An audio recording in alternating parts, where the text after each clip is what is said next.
Well, the Albuquerque Police Department's crisis intervention team plans to do a mental health evaluation on Gary Smith. Now, if you remember, he is the man who was running for Congress last year and was already arrested, accused of slashing another candidate's tires. Well, now he is in jail once again. Police arrested Gary Smith yesterday. This is the second time they have done this in just 6 days. Now, this time it was on stalking charges. Our cameras caught this whole thing.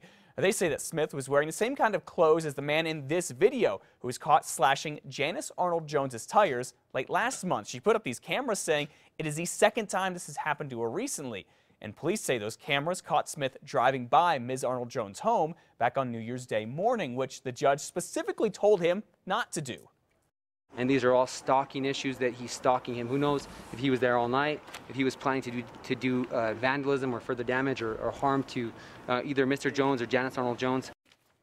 Now, police tell us that Mr. Smith didn't deny driving by Janice Arnold Jones's home, but says he was not stalking her. He just wanted to know where she lived. And the woman who beat Janice Arnold Jones in the race for the U.S. House is set to be sworn in just a few hours. Michelle Lujan Grisham will represent the Albuquerque area in Congress. She's taking over for Martin Heinrich, who will officially become a U.S. Senator today. Elizabeth.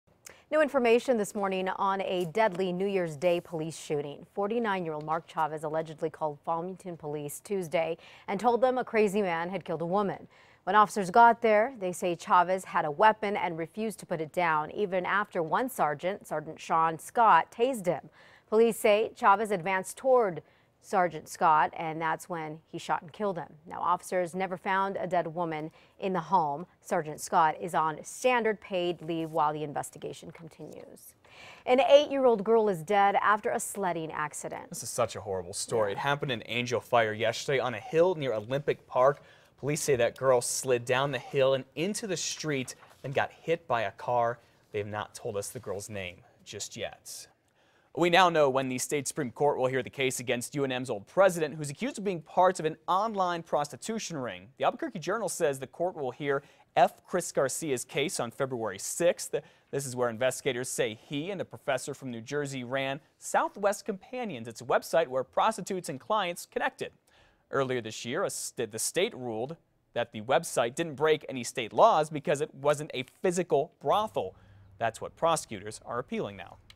After a judge denies a plea by prosecutors to combine 2 separate cases into one trial, the first of a few trials for the man known as the Arroyo molester is expected to begin on Monday. Genaro Sandoval is charged with a series of sexual assaults on boys from 2003 to 2005. He was arrested in 2007 when investigators say DNA linked him to the molestation of a boy in an Albuquerque Arroyo. Members of a church are searching for answers as to why someone would damage their sanctuary.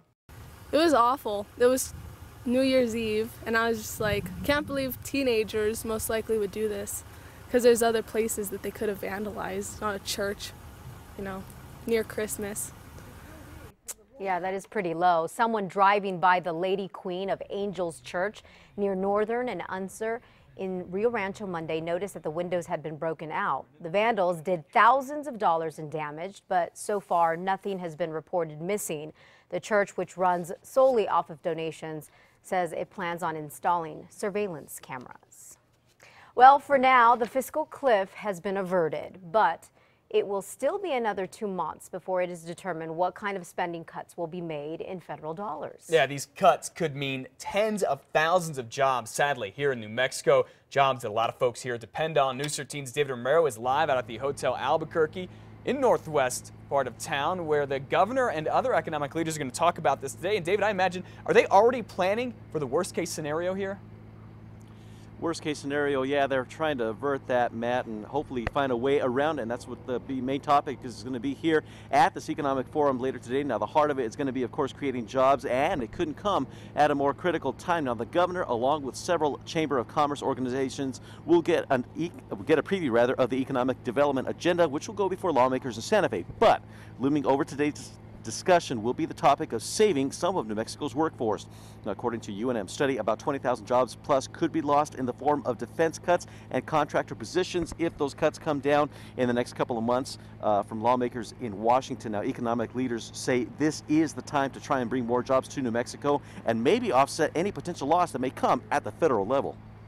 So we're going to hear from the governor about ways that we can try to attract more companies to locate and grow in New Mexico. And by that, we'll see greater opportunities for employment. Now, one of the ways they hope to attract more jobs to come to the state is by redoing the tax structure of how those companies pay taxes to New Mexico. Matt, back to you. All right, thank you very much, David, and we do hope this is a last case kind of thing, and they don't have to do this. Now, Mr. Roth there says that New Mexico has the second highest tax rate for companies in all of the western half of the United States. And